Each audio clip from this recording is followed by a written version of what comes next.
In this video, I'm just going to share with you some of my non-traditional wedding ideas. Working title, how to have a non-traditional wedding without making it weird. A wedding should be what you want it to be. Just because some random person on the internet starts talking about non-traditional wedding ideas, these are things that may or may not speak to you. They may spark a thought. What can we do that's gonna alleviate some pressure, make the day feel better, make the guest experience better, and at the end of the day, give you a lot less stress as well? This goes into a deeper discussion about keeping your day as intentional as possible. So it doesn't mean like removing all tradition just because you want to be super quirky. It's more like figuring out what are the things that you can strip away if they don't mean anything to you. And I think a lot of couples, when they talk about a non-traditional wedding, what they really mean is that I don't want to perform a version of a wedding that doesn't feel like us. So if that sounds like you, buckle up. And if you're wondering where these ideas are coming from, they came out of my own brain from many hundreds of weddings that I've photographed. This is part of a very, very long and detailed blog post, which is linked in the description below. I'm dividing this video up into 4 main pressures. And I'm going to start with the first one, which is the pressure of being watched. If you don't like being the center of attention, then I think we need to rethink some of the performative traditions. So one of my favorite non-performative traditions is doing private vows. And this one does require a little bit of explanation because you might be thinking like, what the heck's private vows? So all this means is that you say your vows separately, not as part of the ceremony, but at a different intentional moment of the day, right after the first look. I have seen photographers do it at sunset as well, but I do think that's a bit more risky because what if there just isn't time or catering's running late or whatever. Now, of course, if you have a photographer there, I would recommend that you do get this captured. But I will say I've never actually heard private vows because I'm always standing far enough away. So you can definitely retain that private element, even though technically there is a photographer standing somewhere vaguely nearby. Another thing you could do to remove that performative aspect, I know many people are super nervous about walking down the aisle,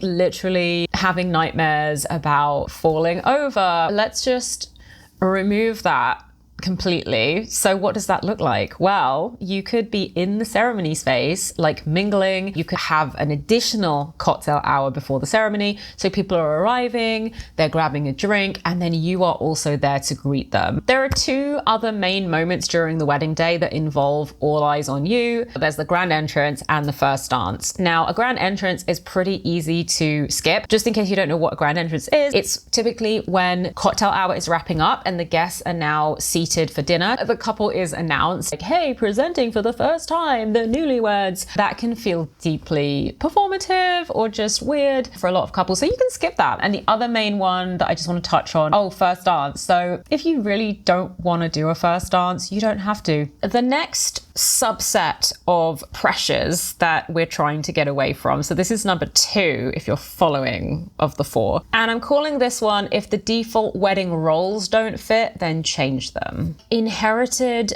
expectations that may not fit who you are. So this is gender roles, this is family roles, wedding party expectations, ceremony structure, who speaks when, which parent is allowed in the various different traditions. There is a very, very big one here that we definitely need to talk about, and it is the idea of being given away, being walked down the aisle by your father. So many issues that you could have with this one. I'm not even going to go into all of them. I think you get it, right? But there is a bigger conversation around what are those roles and why are we treating them as if they're absolute. So for example, I had a bride recently who was very close to her mother. Her mother was a single mother. A lot of the wedding day traditions are based around the father. So there's the father seeing the daughter for the first time as she gets into her dress, the father walking the bride down the aisle, there's the father giving the toast, then there's the father-daughter dance, and there's probably others I've forgotten too.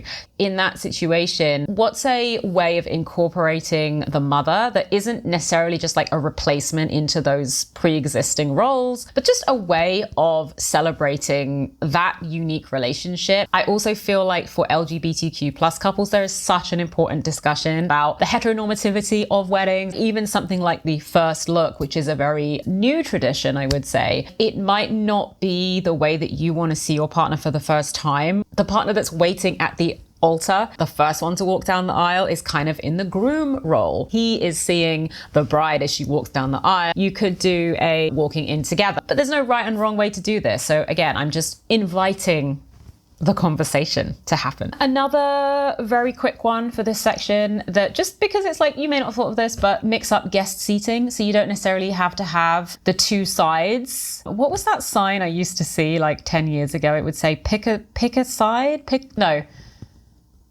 a seat, not a side. We're all family once the knot is tied. I can't believe I remember that. Yeah, a little cheesy. What I see now is that a lot of couples don't even have that sense of there are two separate sides, and it's like the two clans before a treaty coming together. A lot of my couples have been living together or have known each other for 20 years sometimes. They don't really have this sense of there's his side and then there's her side and never the twain shall meet. My next section is one of my favorites to think about, calling it wedding bloat. And that sounds like something that I get when I've had too much wedding cake. What wedding bloat is in my like little mind, when you want to rethink the scale and the structure of the day from the ground up. Couples who want less production, less planning, less cost, and fewer moving parts, just like fewer obligations overall. If you're the kind of people that think, I do not want to dedicate a year of my life to managing napkin folding decisions, then this is exactly the section for you. I guess the first one is like the most important thing, which is the type of wedding that you actually have. It doesn't have to be that you go onto Google or ChatGPT or whatever and you type in like, what are the best wedding venues in my city? Because that's going to bring you down a very, very traditional path. And there is actually a formula for working out how much your wedding is going to cost based on the cost of the venue. The venue itself is such a key part of everything, like what the wedding's going to cost, what it's going to look like in your photos, what the experience is going to feel like, what the planning is going to feel like. If you can start with what is important to us, is it having the most beautiful venue? Is it having a venue that holds 150 people? Or is it going to be, we want to have an elopement, we want to have a beach elopement, we want to have a redwood forest elopement, we want to choose a community center, we want to choose a non-profit space. And how could I forget to mention City Hall? I forgot City Hall. The thing I do all the time is I shoot at San Francisco City Hall. That is a great option for a lot of people. Like that dictates the structure. So you have your ceremony at the San Francisco City Hall, and then you go to a local restaurant for a simple meal. The next couple of points kind of go hand in hand with the idea of reducing wedding bloat, and it is to have fewer guests and or have a shorter wedding in general. Of course, one of the things that some people want to do is ditch a wedding party, not have bridesmaids and groomsmen, if you're wondering what that means. And the reason being, it can cause a lot of drama. It can cost friendships.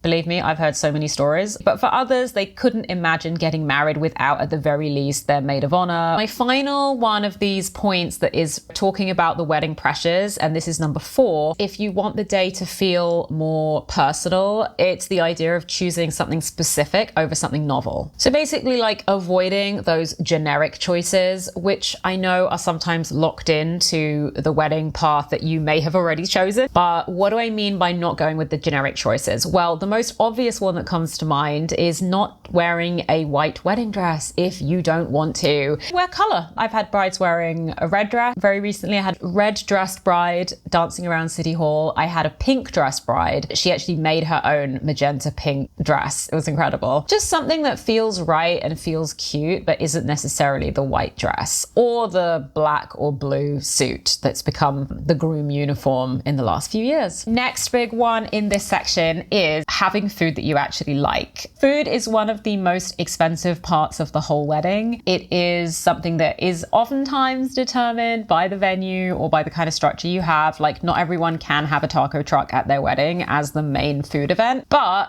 what if you can? I did a wedding actually it was a really long time ago. It was 8 years ago. Big formal traditional wedding with at least 160 guests. They ended up having the coolest food choice. It was pizza from Pizza Oven. Then later that night, they also had a sushi bar and a coffee bar. On the subject of not having generic choices, I think a big one is using places that are meaningful to you. This could be incorporating a key place in your relationship to the portraits of your wedding day. For example, I've had many couples go back to where they got engaged or even where they met and having some photos taken there I mean, it has to work logistically, of course, might require a bit more time, but that is such a personal touch to include. Likewise, if you get ready at home, if you are having a hometown wedding, then you can for sure have the getting ready portion at your own home. There's nowhere more meaningful to take photos. Plus, if you have a cat, you can even include your cat in your wedding photos. So, you know, he's the perfect walking advertisement for this point. Aren't you, Friday?